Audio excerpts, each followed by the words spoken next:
day, boys and girls? Long time no see, man. I don't make a lot of videos, just too much going on. I'm going to try to do some more on the tracking side of things for you guys that's been following this channel. We have a second YouTube channel, Government Tracker Scout Tracking Operations School. It's only got like one video and a few posts on there, but that's where I'm going to be doing some forensic tracking, discussing some things. And actually,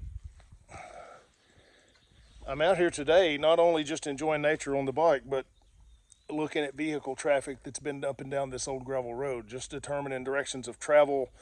There's different tread patterns, whether it's ATVs, trucks, all-terrain tires, logging equipment. I just want to see the in and out. I want to examine these tracks and determine directions of travel and things like that. So it's just fun for me. It's practice for me in training and the forensics of trekking. So it's really sad, dude. If you look around here, all of this behind here has been logged. This old road right here, it's probably 6 or 7 miles straight through old gravel.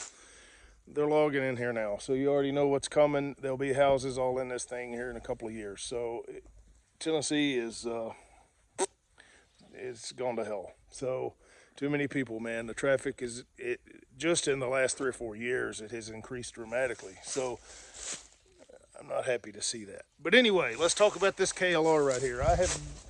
I have deemed this thing to be the KLR from hell. So hold on a minute and we'll talk about it. All right, guys, so the front facing or back, whatever facing camera, the one on the other side of the tall part you push on, has some stabilization issues. So I'm having to use the camera that faces me, the screen, on the screen or whatever. So bear with me. Why do I call this the KLR from hell? Because I'm building the shit out of it. Not motor-wise and things like that, but accessories and off-road stuff. So I'm going to go over it with you guys. You guys know that I bought this back in February. I've talked about it once or twice probably on the channel, but you also know I have a Transalp at home that's decked out like a sport tour that I use, for business trips, or me and the wife will run off on the weekend for, with it or whatever. But this one is my play bike. It's my beater. So why did I buy this as opposed to something else? Because I can beat the piss out of it, and I do not care. If I tear it up, man, I'm just going to fix it and keep rolling. So I got it just for really camping and off-road stuff. So let's see if we can go over this thing for you guys. I'm going to just start at the front here, dude. So let's go on this side. I'm going to just talk about it while I show you guys. So number one thing, we have the Tusk crash bars and engine guards, uppers and lowers. We have a set of running lights, fog lights, whatever you want to call those. We have our headlight guard. We have our windshield riser brackets that let this windshield adjust in different configurations. We have our aftermarket mirrors that obviously are better than the stock. It will collapse if you crash out without breaking them. We have the Tusk D-Flex Pro hand guards. Yep, we have a throttle rocker on there. Let's move on back here. So here we have obviously the 12-volt factory outlet that I put in there, and then we have a separate 12-volt with USB-C, USB-A, and a couple other things that is straight wired to the battery, so I can charge things without having to have the key on. I realized that in my little run to Alabama on this thing a few weeks ago. At camping at night trying to charge the phone, dude, you had to turn the key on. So not ideal. So anyway, I remedied that. So let's move around here. Let's see what else we got. We have a 6-inch CarPlay deal, CarPlay or whatever you want to call it. This is actually not a CarPlay. I have a CarPlay on my Transalp. This is an Amazon for about 80 bucks. So if I break it, so what? We have the quad lock phone mount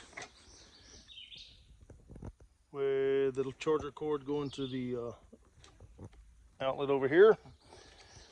We have down here, we have the Tusk foot pegs. So these are way better than the stock, obviously. And speaking about the foot pegs, I have some 1-inch lowering brackets coming that'll drop this foot peg down 1 inch to give me more clearance from here to the shifter I'm trying to do this and see the guys, bear with me. So I don't have there's pretty tight right in here. You guys that know the KLRs, you got a big riding boot.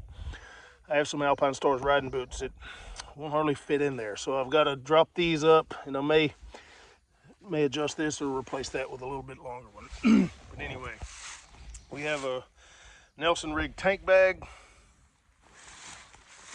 We have, you can see right here, Viking bags. This is a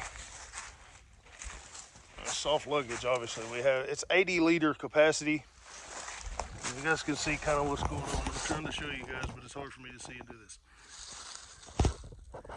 So Viking bags, got all dry bags, the top roll bag, Molly compatible. And just continuing around here, I don't know, you guys will probably never see this, but right up in there is a black shock spring. These things are seriously undersprung. They're designed for 160, 180 pound riders. So I upgraded the rear spring. I'm trying to remember the manufacturer or the outlet where I got this thing, but it's $100-ish. It's rated for 360 to, no, my bad, maybe 340 to 380 or 320 to 380. So it's a much stiffer spring. I'm a big guy. I'm 6'2", about 230, 235. Plus, you're running a passenger or you're running, full luggage. It's very spongy. So I had to have the preload cranked all the way up to 5. Still wasn't good enough. Too much sag, bottoming out on the, on the trails and whatnot. So I have since put this heavy-duty spring on, and I'm running the preload now at level 2. Seems to be perfect for me. So it's nice. It's got some rebound to it, but it's not bottoming out, and it's not spongy like this. It's just kind of absorbing it and rolling on. So that's what I'm after. It feels good so far. If I need to change it, I will. One other bag I've got on here is another Viking bags 3-compartment deal, about 45, 50 bucks on that. I like the Viking bags, man. They're good stuff. So what else have I done to this thing, man? I'm just looking around here. Obviously, I'm gonna wear these tires out before I replace them. I'm gonna put some more aggressive off-road tires on it. Yeah, I don't know, dude. Probably gonna put a Delcovic pipe on there. I did do a D-snorkel on the airbox, and I am running a K&N filter. That does help it. Me, as big as I am, loaded with not a lot of weight, obviously, but I do have some items in here. I just hit 95. I'm in Mexico, by the way. I hit 95 on it, just playing around. So the bike will do 95. That was about its upper limit.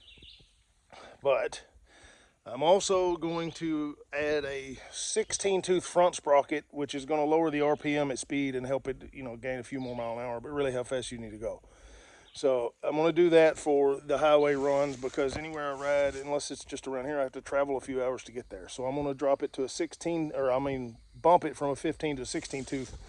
And also, I'm going to be installing either the Camel or a different manufacturer, I forget the name of it, of the 1-finger clutch. So it changes that linkage, and it makes the clutch much better for off-road riding, where you can actually, it drops it about 40% of the pressure. So 1 finger is all you need to run it.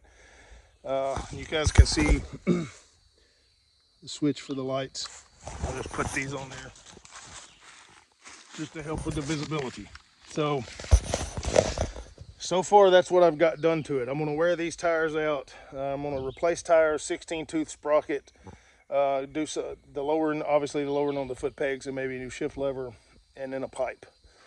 So, the bike only cost like $6 grand when I bought this as it's ABS model. Of course, you can disable that if you want to, but let me lay this down there. It's a 25 model that I got left over in February of this year, and out the door it was like $6 grand, and I was like, okay, cheap enough. So obviously the new models are probably in the 7s or whatever, but they're still not crazy expensive motorcycles. So, oh yeah, I forgot this. I do have a steel radiator guard, or yeah, it's metal, but a radiator guard on there, the whole front end of the radiator. But that's one other thing I've done to it. So anyway, man, that's the KLR from hell. I got some more stuff to do to it. I've dropped it a few times. I spin out on it. I act a fool. It's fun to trail ride. I just wouldn't do this with my Transalp just because of why I use it. The Transalp would do it all day long, but it's just the way I got it set up, and that's why I bought this bike. So I'm gonna get off here, dude. I'm gonna go out here and play around and scratch around some more. I'm just riding, enjoying the day while the wife is at work. So I'm gonna go down here and do some tracking instructions. So check out our other channel on the tracking videos. I'm gonna try to get that stuff going more too. Got a lot going on with building up that tracking aspect of our business. But other than that, guys, it's a beautiful day. It's Memorial Day weekend. Remember why we celebrate that weekend. It's not an excuse to ride the boats and drink beer like a bunch of hillbillies. So go visit a national cemetery maybe.